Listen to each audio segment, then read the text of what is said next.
오늘은 우리가 합독한 이 말씀을 통하여서 이름으로 본 엘리야와 엘리사의 사역이라는 말씀의 제목으로 오늘 이제 우리가 말씀을 나누기로 원합니다. 근데 우리 지난 시간에 우리 그 갑절의 영감을 달라고 하는 엘리사가 갑절의 영감을 달라고 했던 그 의미가 무엇이었던가, 그에 대해서 우리가 말씀을 받았는데요. 저는 개인적으로 그 말씀이 굉장히 좋았고, 또 이제 제가 요새 계속해서 그 기도를 하고 있습니다.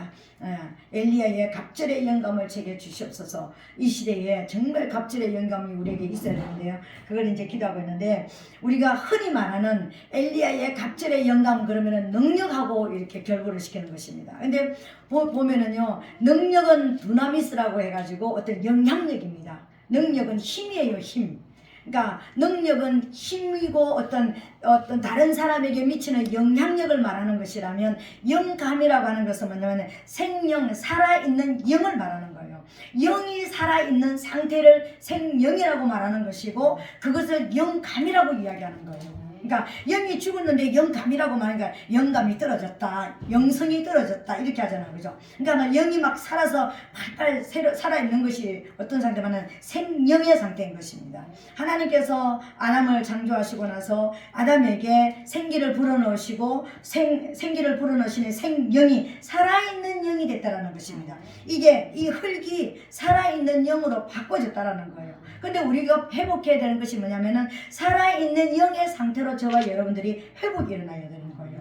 그 살아있는 영의 상태가 되어야지만 생육하고, 그 상태로서 생육하고 번성하고 충만하고 정복하고 다스리는 역사가 일어나는 거예요. 그 상태가 되지 않은 상태에서, 영이 죽은 상태에서 생육하고 번성하고 충만하면은 악의 도구가 되어지겠죠. 악이 강성해지는 그런 역사가 일어나겠죠, 그죠? 그래서 우리가 예수 믿는 저와 여러분들은 진짜 이 세상에 그 어떤 것보다도 영이 먼저 살아나야 되는 거예요. 내가 먼저 영이 살아나서 다른 사람의 영을 살리는 거예요. 그게 생육이 되어지는 것이죠. 내가 살았으니까 남편을 살리고 아내를 살리고 자녀를 살리고 부모를 살리고 이웃을 살리는 것이 생육하는 거예요. 이게 점점 되는가 번성되어지는, 이 번성이 우리말로 부흥이에요, 그죠? 그 상태로 충만한 땅을 덮는 역사가 일어나야 된다는 거예요. 이게 하나님의 나라잖아요, 그죠? 그렇게 해서 그런 상태로 저와 여러분들이 정복자가 되어지고 다스리는 자가 되어야 되는 거예요. 그 생육이 되지 않으면, 그러니까 우리가 영이 살아있지 않으면 정복자가 될 수가 없습니다. 영이 살아있지 않은데 영인 원수를 멸하는 자가 될 수가 없다라는 것입니다. 영이 살아있지 않는 상태에서 다스리는 자가 되지면 어떻게 되겠어요? 영이 살아있지 않는 상태에서 다스리는 자가 되면 악한 왕이 되어지겠죠. 악한 상태고, 이 세상을 완전히 악으로 덮는 그런 다스리는 자가 되겠죠, 그죠?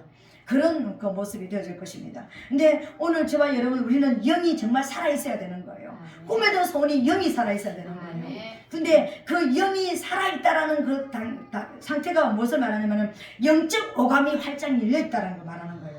우리가 육으로는 오감이 열려있잖아요. 보잖아, 듣잖아, 입 말하고, 느끼고, 촉각 느끼고, 냄새도 맡고, 그죠? 우리가 미각도 살아있고 후각도 살아있고 냄새도 맡고, 그러니까 우리 촉각도 살아있고 듣기도 하고 보기도 하고 다 시청각이 다 되는 겁니다. 이게 우리가 육적 오감이라면, 영적 오감은 보는 눈, 듣는 귀, 영계를 보고 하나님의 말씀을 듣고, 그리고 저와 여러분들이 영적 이 감각이 살아있어야 되는 거예요. 분별력이 살아있어야 되는 거예요.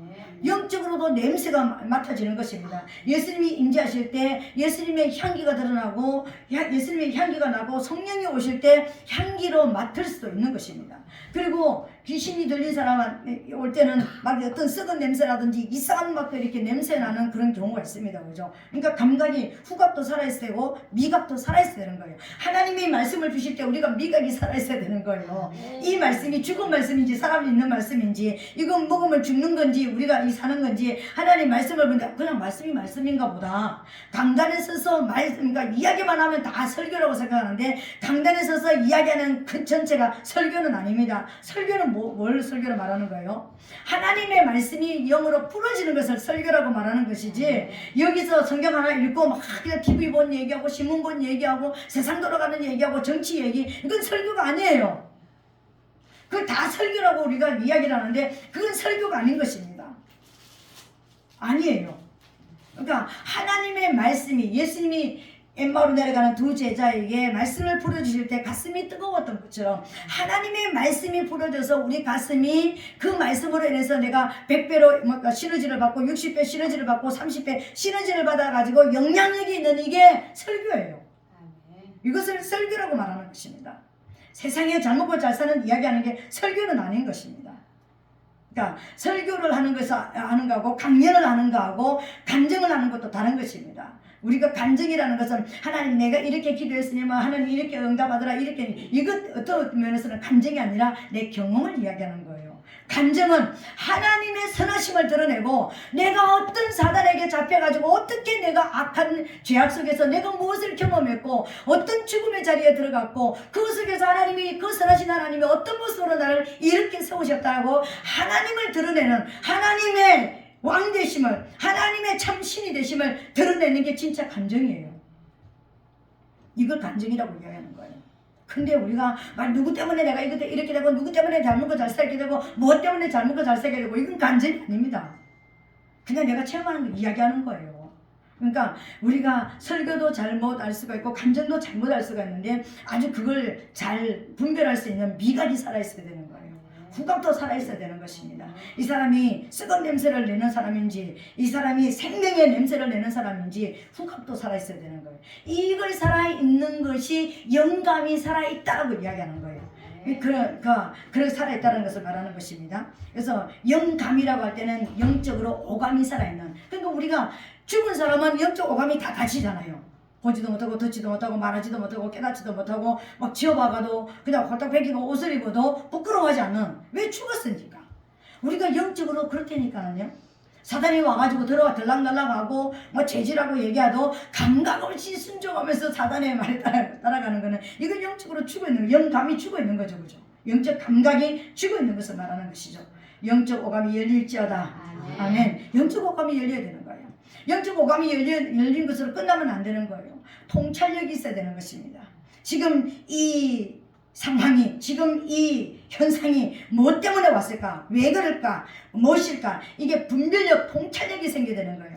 통찰력이 생길 때 뭐가 생긴다고 그랬습니까? 사명감이 생기는 거예요. 내가 통찰력이 있으면 내가 이렇게 살아야 되겠구나, 저렇게 살아야 되겠구나, 사명감이 생겨야 되는 거예요. 거기서 비로소 사명이 나오는 거예요. 영적으로 죽어 있는데 영적 통찰력도 없는데 사명자라 그러면서, 제가 신학교에서 나온 저기가 전도서 목사를 뭐라 그랬습니까? 공장에서 찍어낸 자라고 그랬잖아요. 공장에서 찍어낸 목사가, 그러니까 영적으로는 죽어 있는데 영적으로는 통찰력이 없는데 막 이게 강단에 올라와가지고 어떤 뭔가를 한다면 이건 굉장히 어둠의 어떤 냄새를 풍기게 되고 어둠의 어떤 역사를 일으키게 되어지겠죠. 그죠? 한 말씀이라도요, 성경이 풀어져야 되는 것입니다. 영으로 풀어져야 되는 거예요. 그러니까 그 통찰력을 가지고 하나님의 말씀을 가지고 이걸 풀어내는 이 역사가, 통찰력이 생기게 되는 거예요. 그래야지만 여러분에게도 통찰력이 생겨야지만 하나님이 지금 나에게 무엇을 하기를 원하고 내 인생이 어떻게 나가기를 원하는지 알아지는 거예요. 그리고 그 통찰력이 생겨야지만 지금 내 가정에 뭐가 들어와 있구나, 내 가정에 지금 어떤 상태가 되었구나, 저 사람이 어떤 상태가 되구나, 분별이 생기고 사명감이 생기게 된다고 그랬잖아요. 그죠? 그럴 때 이제 어떤 원수를 멸하는 자가 되어질 수가 있는 거예요. 마지막으로 영이 살아있다라는 것은, 엘리사가 그렇게도 끝까지 따라가면서 구했던 이 영감이라는 게 바로 이런 거예요. 이게 영이 살아있지 않는다면 아무것도 감당할 수가 없는, 시대적인 사명도 감당할 수가 없고 하다못해 내 영혼 안에 들어와 있는 원수도 멸할 수가 없는 그런 상태가 되어버리는 거예요. 원수를 멸한다 그러니까 전쟁의 장소가 어디냐. 근데 내 안이 전쟁터잖아. 여기서부터 우리가 전쟁을 할 수가 없잖아요. 원수가 시키는 대로 저와 여러분들이 살아갈 수밖에 없는 그런 상태가 되어진다는 것입니다. 이게 영감이 떨어진 것이고 영이 죽은 거예요. 영이 살아날지어다. 영이 살아날지어다. 살아나야 되는 것입니다. 그렇다면은 영이 살아날 때, 제가 왜 이 이야기를 복습을 하느냐면은 지난주 말씀이요, 우리가 동영상으로 안 나갔잖아요. 그러니까 우리가 복습을 할 수밖에 없습니다.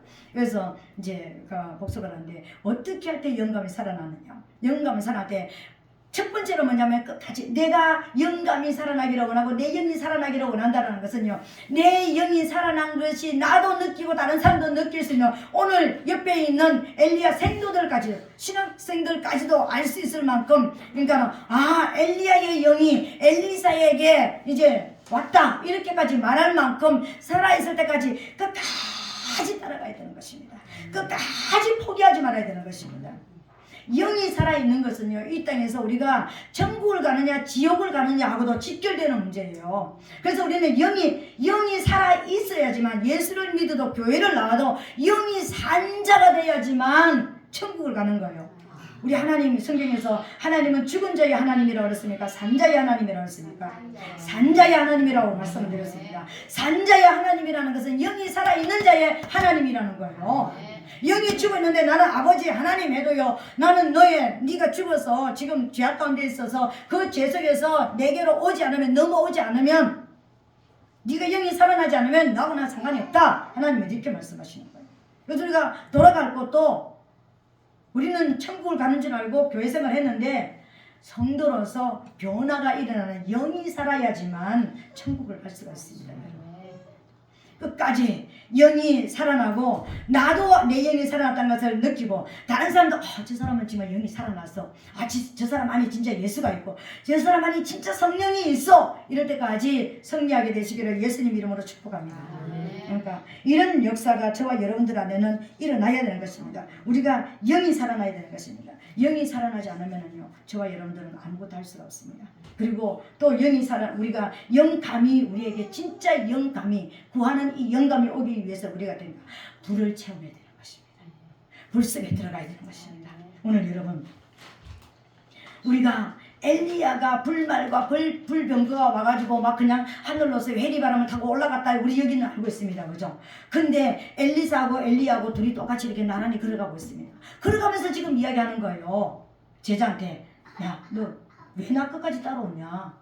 베델에서도 여기 있으라, 여리고서도 여기 있으라, 길갈에서도 있으라는데, 아닙니다. 당신의 혼의 삶을 가리켜서 내가 맹세하네. 나는 끝까지 갈 겁니다. 내가 어디까지 간다는 말은 안 하고, 당신을 따르겠습니다. 그러고 끝까지 왔습니다. 그러니까 끝까지 오니까 이제 마지막 정점까지 왔습니다. 그때 선생님이 뭐라 합니까? 네 소원이 도대체 뭔데 이렇게 끝까지 따라오냐? 근데 엘리야는 사실요, 이걸 보고 이렇게 하기를 원해서 제자를 끝까지 데리고 온 것이었습니다. 근데 이 제자도 끝까지 따라오는 거예요. 그러니까 네 소원이 뭐냐 말해라. 나는 당신의 영감에 갑절이 내게 있기를 구하나이다, 이렇게 이야기하나. 네가 어려운 것을 구하다, 네가 어려운 것을 구한다, 그랬는데, 그런 이야기를 하면서 그러면서 네하고 나하고 같이 하는데, 내가 이렇게 불을 가지고 불이 와가지고 내가 올라가는 것을 네가 보면 네가 원하는 그게 될 것이다, 이렇게 이야기하고 지금 올라가고 있는 거예요. 근데 실제적으로요, 불말과 불병거가 와가지고, 여러분 이것만 생각하면, 엘리야에게만 불이 임해가지고 후다닥 간 게 아니고요, 둘이 같이 가고 있는데 두 사람을 불이 딱 갈라놨습니다. 두 사람 다 불 속에 들어간 거예요. 우리 그걸 알아야 되는 거예요. 엘리야만 불 속에 들어갔다고 생각하면 안 되는 거예요. 둘이 같이 가고 있다가, 같이 가는 두 사람을 불이 내려, 불말과 불병거가 와가지고 딱 갈라뜨렸습니다. 그리고 불을 체험한 한 사람은 회리바람을 타고 올라갔고, 불을 체험한 한 사람은 그 올라가면서 떨어진 겉옷을 주워가지고 입어서 이제 엘리야의 영감에, 갑절의 영감이 온 것입니다. 불을 받았다니까는요, 불 속에 들어갔다니까는요, 불 속까지 들어가야 되는 것입니다. 이게 관건이에요. 불을 체험해야 되는 거예요. 그러니까 이 불이 올 때까지, 내가 원하는 그분 안에 있는 그 불이 내 안에 갑절로 올 때까지 끝까지 따라가야 되는 것입니다. 길도 끝까지 포기하지 않고 가야 되는 것이고, 내가 불을 경험해서 나도 불을 경험한 것을 알고, 다른 사람들도 저 사람은 불이 있어, 저 사람의 속에는 불이 있어, 이걸 경험할 때까지, 말할 때까지 가야 되는 것입니다. 이게 되어질 때 갑절의 영감이, 내가 원하는 그 사람보다 갑절의 영감이 내게 온다라는 것을 믿게 되시기를 예수님 이름으로 축복합니다. 오늘 저와 여러분들은 이런 역사가 일어나야 되는 거예요. 영감이 살아있는 이 모습은 아담을 통해서 가장 잘 드러났습니다. 여러분, 생명이 되고 나서 하나님께서 만든 그 짐승들과 새들을 다 이끌어 왔습니다. 앞에 쭈르륵 서면서 아담아 이름은 네가 지어라. 왜 이름을 지어라 그랬을까요? 과연 이 영감이 살아있는 영이 내가 이것을 지을 때, 여러분 이 마이크를 지을 때 마이크를 짓는 사람의 목적, 그러니까 우리가 더 아름다운 음색으로 음폭으로 더 그러니까 찢어지는 소리를 하는 사람은 좀 부드러운 소리로, 지금 보세요 스피커 큰 거 있는 거는 좀 저음으로 굵은 소리를 내고 중음을 내고 또 조그만한 이 스피커 달린 건 고음을 내게 하기 위해서, 이것도 다 그런 영향력을 가지고 다 그냥 만들어진 것이 아니라 고음을 담당하고 중음을 담당하고 저음을 담당하는 것이 다 있습니다. 그러니까 마이크가 좋은 마이크는 이 마이크 안에서요 이 사람의 목소리가 지금 찢어지는 소리인지 아니면 이게 너무 낮은 소리인지 너무 높은 소리인지 여기서 다 믹스를 내가지고 듣기에 좋은 소리를 내는 거예요. 그래서 우리는 돈을 비싸게 주고 그런 마이크를 삽니다. 그죠? 그런 것처럼 목적이 있을 거 아닙니까? 용도가 있을 것 아닙니까? 왜 이걸 만들었는지, 어떤 마음을 했는지, 어떤 특성을 가지고 있는지, 우리가 고양이는 어떤 특성을 가지고 있는지, 어떤 모양을 가지고 있는지, 그것을 만드신 분의 마음을 이해를 하고 통찰을 하지 않으면 그 이름을 칠 수 있습니까? 못 짓습니다. 아이를 낳아도 그랬잖아요. 아이를 낳고 나서 이 아이를 위해서 기도하면서 이 아이의 장래에 가장 축복된 인생을 열어주는 것이 뭐라고 생각합니까 여러분? 이름이에요. 그 사람에게 가장 복된 길을 열어주는 것이 이름입니다. 뭐 그냥 옛날에 어떤 사람 보면은 우리 학교 초등학교 때 우리 그 동기 남자의 이름이요 석두라는 이름이 있었습니다. 여러분 석두가 뭡니까? 돌머리. 그런데요 그 아이가 우리 반에서 제일 꼴찌로 공부를 했습니다. 꼴찌 공부 정도가 아니라 자기 이름도 못 썼습니다. 졸업할 때까지. 왜요? 이름이 석두. 나는 그때는 우리 그냥 놀리기만 했습니다. 야 돌머리 이러고 놀리기만 했는데 지금 생각하니까는요 그 이름이 그 사람의 인생을 나는 망쳤다고 생각합니다. 어떻게 아버지가 박석두 이렇게 찢을 수 있습니까? 그 엄마 아버지가 어떤 사람인지 모르지만 이름이 석두예요. 돌머리가 빛이 나면 얼마나 빛이 나겠습니까? 무엇으로 빛이 나는지 모르지만 우리 학교에서는요 내놓고 꼴찌라도 그냥 꼴찌에 따라가는 꼴찌가 아니라 아예 따라오지 못하는 저 뒤에 있는 꼴찌였습니다. 그러니까 맨날 놀림 받았습니다. 그러니까 공부만 못하는 것이 아니라 모든 것이 다 못했습니다. 모든 것이 체육도 안 되고 공부도 안 되고 아무것도 안 되는 그냥 석두였습니다. 이름이 그 사람의 인생을 좌우합니다, 여러분. 그래서 가장 복된 이름, 그 사람에게 가장 맞는, 그래서 이름을 기도하면서 그 사람에게 맞는 이름, 축복된 이름을 왜요? 불러주는 거잖아요. 부르는 대로 그 인생이 열릴 거 아닙니까? 그죠? 너는 제리마 그러니까 너는 땅을 밟게 하는 사람이다. 너는 땅을 밟게 하려는 책임을 가진 사람이다. 너는 땅을 밟게 할 책임을 가진 사람이다. 제 이름을 불러줄 때마다 저는 그런 의미가 있습니다. 너는 땅을 밟게 할 임무를 가지고 태어난 사람이라는 것. 뭐 어떻게 밟게 할지는 모르지만 육으로는 밟게 할 수 없지만 저 영으로는 하나님의 말씀으로 하나님의 성령으로 그렇게 될 줄로 믿습니다. 그러니까 그래서 저는 사람들이 이름 좀 바꾸세요. 근데 제 이름을 못 바꿉니다. 왜요? 내 삶에게 딱 맞는 이름이라고 저는 생각하기 때문에 저는 이름을 못 바꿉니다. 그래서 우리 다른 여자 형제들은 다 이름을 바꿨대요. 그런데 저만 안 바꿨습니다. 이름은 불러주는 대로 그 사람의 인생이 되어지는 거예요. 하나님이 창조하신 모든 짐승과 새들을 아담이 만들었다는 것은 그 특성과 그 성격과 그 생김새, 그 존재 가치가 정확하게 깨뚫어져야 통찰이 돼야지만 이름을 지을 수가 있다는 거예요. 이게 영감이 살아있는 사람이었습니다. 영감이 살아날지어다. 아멘. 갑절의 영감이 임할지어다. 아멘. 아멘. 오늘 그렇게 되는 저와 여러분 되시기를 예수님 이름으로 축복합니다. 오늘 하나님께서 저와 여러분들을 이렇게 저와 여러분들에게 이제 이렇게 말씀을 하셨는데 이제 우리가 오늘은 이름으로 본 엘리야와 엘리사의 사역이라고 했습니다. 이름으로 어떻게 내가 이제 직역 성경에서 이제 한 가지만 읽어드릴게요. 아까 제가 읽지 않았는데 갑절의 영감이 있을 것이다 그랬을 때 네가 어려운 것을 구한다. 그러니까 이제 네가 끝까지 함께 있으면 될 것이다 그랬는데 직역 성경에서는 이렇게 번역이 되어 있더라고요. 그가 말하겠다. 네가 어려운 것을 요청했다. 만일 내게서 내가 취해지는 것을 보면 내게 그렇게 있을 것이다. 이렇게 직역 성경에는 원어를 직역해서 푸른 성경을 해석을 보니까는요, 내가 네하고 같이 있다가 내가 너에게서 올라가는, 내가 불을 타고 올라가는, 불 받고 올라가는, 불병을 타고 올라가는 것을 네가 보게 되어지면 그렇게 내게 그렇게 되어 있을 것이다. 그렇게 있을 것이다. 이거 그렇게 있을 것이라는 뭡니까? 네가 갑질의 영감이 네한테 임하여 있을 것이다 이 말이에요.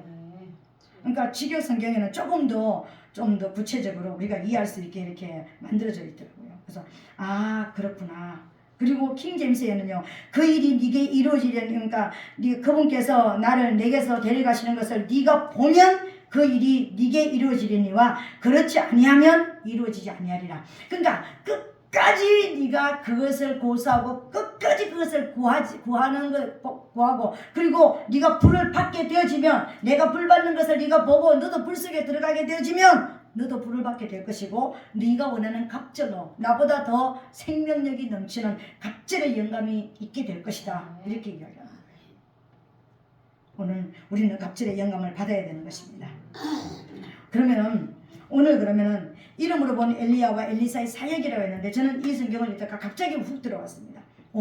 이 두 사람의 이름 속에, 두 사람의 사역 속에 예수 그리스도를 한 분, 예수 그리스도를 나타내는 은혜가 여기 있구나. 예수 그리스도의 생애를 그대로 나타내는 삶이었구나. 엘리야라는 이름의 뜻이 뭐냐면은 나의 하나님은 야훼이시다. 나의 하나님은 여호와이시다. 이런 뜻입니다. 그럼 우리가 그냥 구원론적으로 해서 그냥 일반적으로 우리가 보면은요, 이 뜻이 어떤 것이냐면 약속하시고 이루시는 하나님, 나의 하나님은 약속하시고 이루어주시는 하나님이다. 그래서 우리는 하나님은 변개치 않으려 하시는 하나님, 거짓말하지 않는 하나님, 하나님은 약속하신 것을 반드시 이루어집니다. 하나님 그러니까 약속하셨으니까 구하세요 우리가 이렇게 이야기합니다. 그죠? 근데 우리가 그리고 또 이제 그 히브리 사람들, 신학자들이 지금 이제 이스라엘의 그 신론의 가장 기초가 되는 그 신학자들이 뭐라고 나는 야훼를 이렇게 풀었냐면요, 존재하는 모든 것을 존재케 하는 자. 이게 이해되십니까? 존재하는 모든 것을 존재케 하는 자가 야훼입니다, 여러분.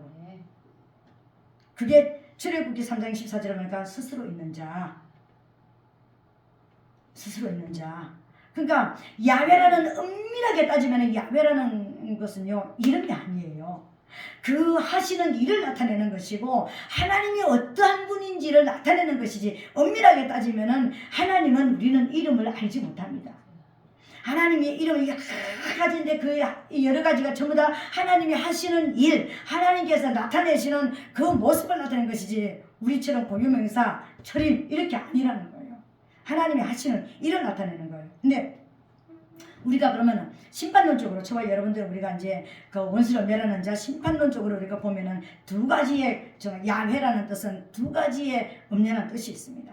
그 두 가지 뜻이, 첫 번째는 뭐냐면 나 외에는 다른 신이 없다. 스스로 있는 자니까는요, 태어난 시간도 없고 부모도 없고 출생한 곳도 없다라는 것입니다. 그러니까는 유일한 신이란 뜻입니다. 야훼란 뜻은 유일한 신이다, 참신이다, 이런 뜻입니다, 여러분. 그래서 성경 전체에서 말씀하시는 것이 뭐냐면 나 외에는 다른 신이 없다. 다른 신이 없다는 것입니다. 그래서 예레미야 10장 10절부터 11절에서 뭐라고 말씀하시냐면, 오직 여호와는 참 하나님이시요 사실은 하나님이시요 영원한 왕이시라. 그 진노하심에 땅이 진동하며 그 분노하심을 열방이 능히 당치 못하느니라. 너희는 이같이 그들에게 이르기를 천지를 짓지 아니한 신들은 땅 위에서 이 하늘 아래서 망하리라. 가짜들은 다 망하게 된다는 것입니다. 그리고 이 야훼라는 이 이름 안에 또 어떤 뜻을 가지고 있냐, 두 번째는 어떤 뜻을 가지고 있냐면 큰 용사다, 나는 큰 용사다, 이런 뜻을 가지고 있습니다. 우리 성경에서는 어떻게 말합니까? 전쟁은 여호와께 속하였다. 전쟁하는 분으로 나옵니다. 큰 용사로 나옵니다. 이사야 49장 24절로 26절에는 어떻게 이 큰 용사가 해석이 되어서 나오냐면요, 용사의 빼앗은 것을 어떻게 도로 빼앗으며, 여러분 이게 이해가 되어지면서 여러분 읽으셨습니까? 용사의 빼앗은 것을 어떻게 빼앗을 수가 있느냐? 여기서 말하는 용사가 누구냐면 사단을 말하는 거예요. 사단이 빼앗은, 사단의 손안에 넘어간 것을 어떻게 누가 빼앗을 수가 있느냐, 이렇게 이야기합니다. 근데 사로잡힌 자를 어떻게 건져낼 수 있으냐마는 사단에게 빼앗겨고 사단에게 붙잡힌 자를 건져낼 수 없다고 이야기한다마는 나 여호와가 이같이 말하노라. 용사의 포로도 빼앗을 것이요, 용사가 포로로 빼앗어간 것도 나는 빼앗아온다. 왜? 큰 용사. 전쟁은 여호와께서 하였고 전쟁은 용사시니까요. 강포자의 빼앗은 것도 건져낼 것이요. 여기 강포자도 사단을 말하는 것입니다. 이는 내가 너를 대적하는 자를 대적하고 내 자녀를 구원할 것이라. 내가 너를 학대하는 자로 자기의 고기를 먹게 하며 새술에 취한같이 자기의 피에 취하게 하리니 모든 육체가 나 여호와는 내 구원자요 내 구속자요 야곱의 전능한 자인 줄 알리라.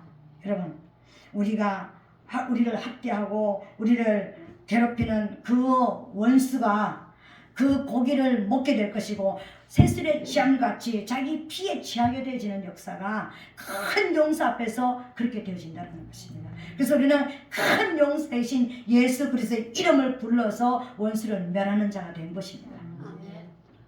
그러니까 엘리야의 이름 안에는요, 이런 하나님 외에는 다른 신이 없다, 하나님은 큰 용사다, 이런 의미를 가지고 있습니다. 근데 이것을 다른 말로 말하면은요, 진리의 하나님을 나타낸다는 것입니다. 진리의 하나님을 나타내신다는 것입니다. 진리의 하나님, 여러분, 우리가 진리가 뭐지? 진리는 성경 전체가 진리, 예수님의 말씀이 진리, 예수 그리스도가 진리다. 맞습니다. 내가 곧 길이요 진리요 생명이라고 해서 맞습니다. 근데 그러니까 우리가 말하는 하나님께서 말씀하시는 정말 진리는 뭐냐면은 사단의 거짓말에 대한 하나님의 대답이 진리입니다, 여러분. 성경 전체는 원수가 말하는 것도 있고 일반적으로 내가 은혜 깨달아가지고 말하는 것도 있고 그냥 하나님이 직접 가라사대 말씀하신 것도 있습니다. 그죠? 그런데 그 중에서 진리가 무엇이면 진리라는 것은 반드시 상대성이 있습니다. 상대방이 있어야 되는 거예요. 요 앞에 있는 여기에 대한 이 어둠에 대한 빛이 진리인 것입니다. 사단이가 하나님께서 창세기 2장 17절에 선악을 알게 하는 나무의 실과를 먹으면 정령 죽는다고 하나님께서 못을 딱 박았습니다. 이것이 율법의 모법입니다, 여러분. 전체의 법의 줄기입니다. 이 뿌리입니다. 그죠? 이 뿌리를 흔드는 근간을 만들었잖아요. 창세기 3장 4절로 5절에 안 죽는다. 그거 먹어도 안 죽는다. 나봐라. 내가 영원한 세계에서 하나님을 대적하다가 이렇게 쫓겨났는데 나 이렇게 건재하고 살아있잖아. 안 죽는다. 안 죽는다고 그랬습니다. 죽지 아니하리라 이렇게 얘기했습니다. 이게 첫 번째 사단의 거짓말입니다. 사람들이 왜 그렇게 죄를 짓고 왜 그렇게 죄를 져도 담대하게 죄를 짓고 왜 그렇게 죄에 대해서 무서움이 없습니까? 사단이 끊임없이 속살거리는 거야. 너 그 정도 죄 져도 안 죽는다. 너 그 정도 해도 너 지옥 안 가. 너 그 정도 해도 하나님이 너를, 그러니까 너 뭐 체질을 아시기 때문에 이해하실 거야. 그분이 만드셨기 때문에 그분이 아버지라며 이해하실 거야. 참아주실 거야. 봐주실 거야. 안 죽어. 하나님과 여전히 죄를 져도 하나님과 나 사이는 건재하고 잘 소통되는 것처럼 착각하게 만든 것이 뭐냐면요, 창세기 3장 4절 말씀이에요. 선악을 알게 하는 나무 실과를 먹어도 죽지 않는다라고 했습니다. 이게 사단의 첫 번째 거짓말이었습니다. 두 번째 거짓말이 뭡니까? 네가 그것을 먹으면 네 눈이 밝아져서 하나님같이 될 것이다. 그래서 선악을 네가 분별하게 될 것이다. 네가 하나님처럼 될 것이다. 너도 신이 될 수가 있다. 네가 신이 되어라 이렇게 얘기했습니다. 여러분, 하나님 뭐랬습니까? 천지를 짓지 아니하는 신은 하늘 위에서 땅 아래에서 망한다고 그랬습니다. 반드시 죽는다고 그랬습니다. 그런데요, 네도 신이 될 수가 있다. 피조물도 신이 될 수가 있다. 그래서 수많은 피조물을 신을 만들었습니다. 가짜 신을 만들어놨다는 거예요. 그 가짜 신을 지금 섬기고 있는 거예요. 그런데 이스라엘 나라에 가장 어두웠을 때 오므리 왕조가 들어와서 가장 하나님을 반역하고 배반할 때 그 꽃이 뭐냐면 아합이요. 이세벨인데 장가 들어가가지고 그 이방 나라에 있는 바알과 아세라 신을 들고 와가지고 사마리아에다가 신전을 만들어 놓고 이스라엘 전체가 우상 숭배하고 만들었습니다.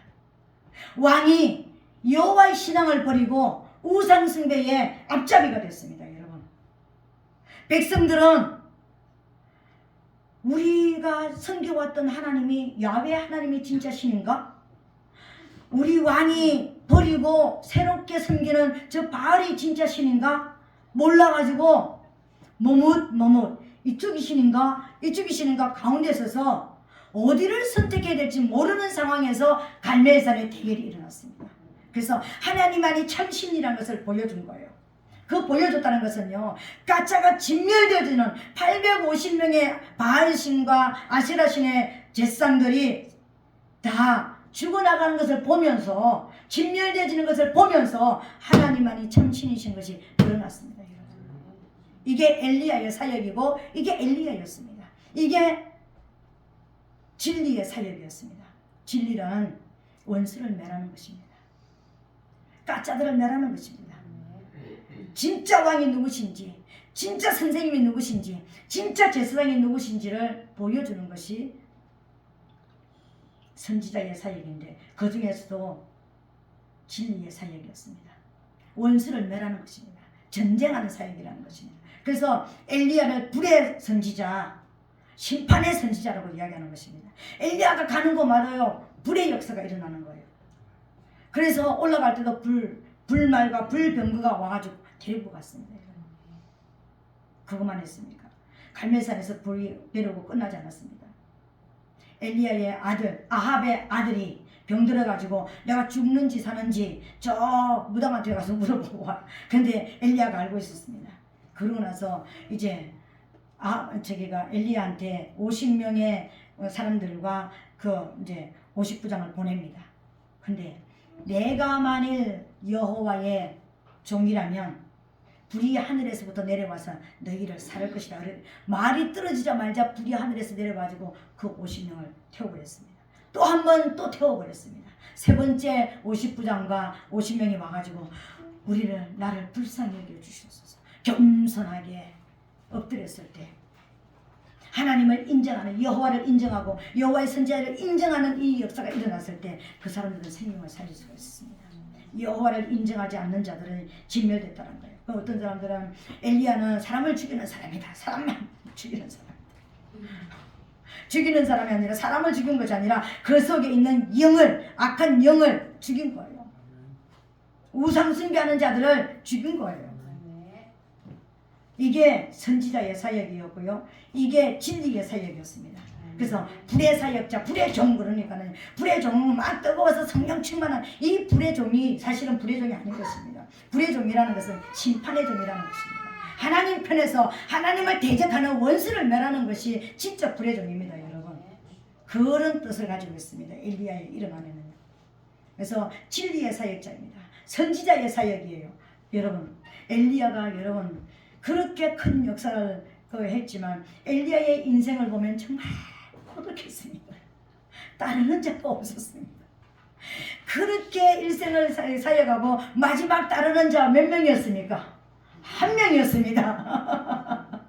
신학교를 곳곳에 세워서 신학교가 있었지만 신학생들이 우후적 순으로 일어났지만 끝까지 선지자의 사역을 따라간 사람은요 엘리사 한 사람밖에 없었습니다. 일생을 고독하게 사역했고요, 마지막 가는 환송하는 사람도 한 사람밖에 없었습니다. 마지막 그 길을 가겠다고 따라가는 사람도 한 사람밖에 없었던 고독한 선지자였습니다. 선지자의 삶은 고독합니다. 그래서 선지자는요 자기가 벌어먹은 것도 없으니까 과부의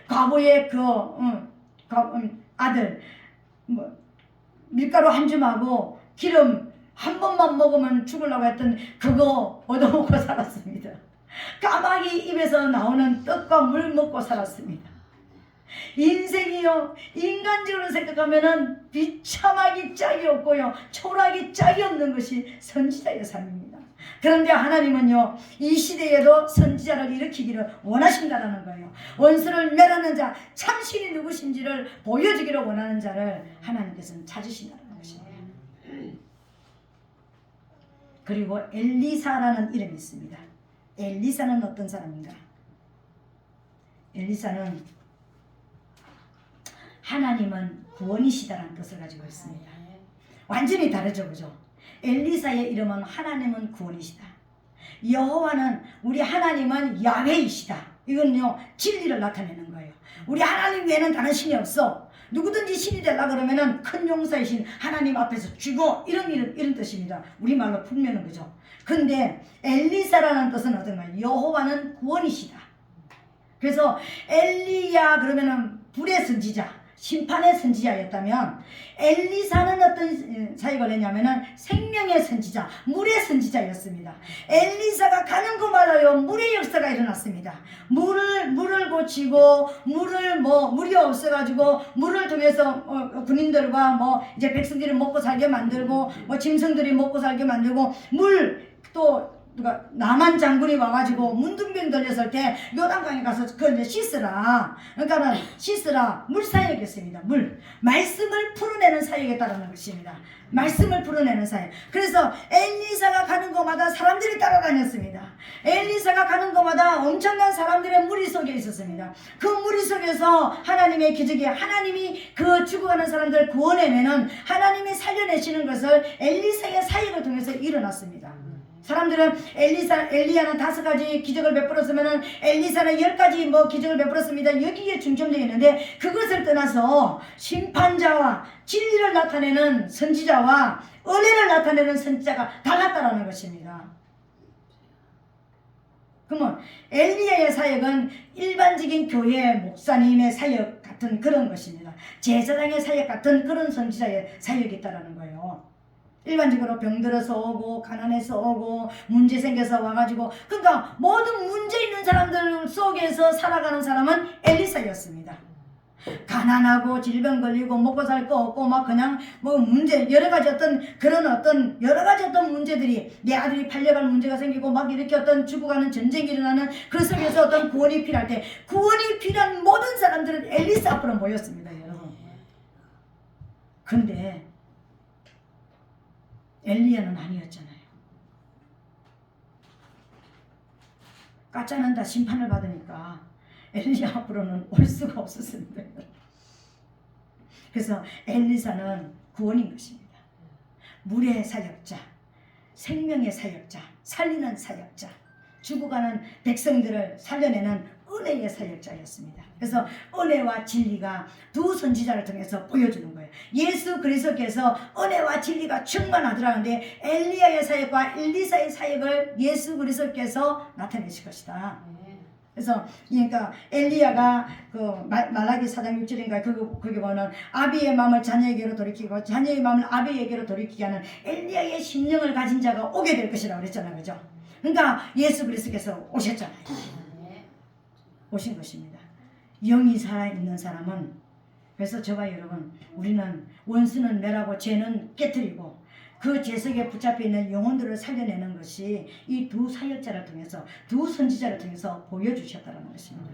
오늘 사랑하는 성도 여러분, 하나님께서 우리 모든 한 사람 한 사람이 어떻게 살아가기를 원하는지 여러분 오늘 알아야 되는 것입니다. 먼저는 엘리야의 심령이 우리에게 있어야 되는 것입니다.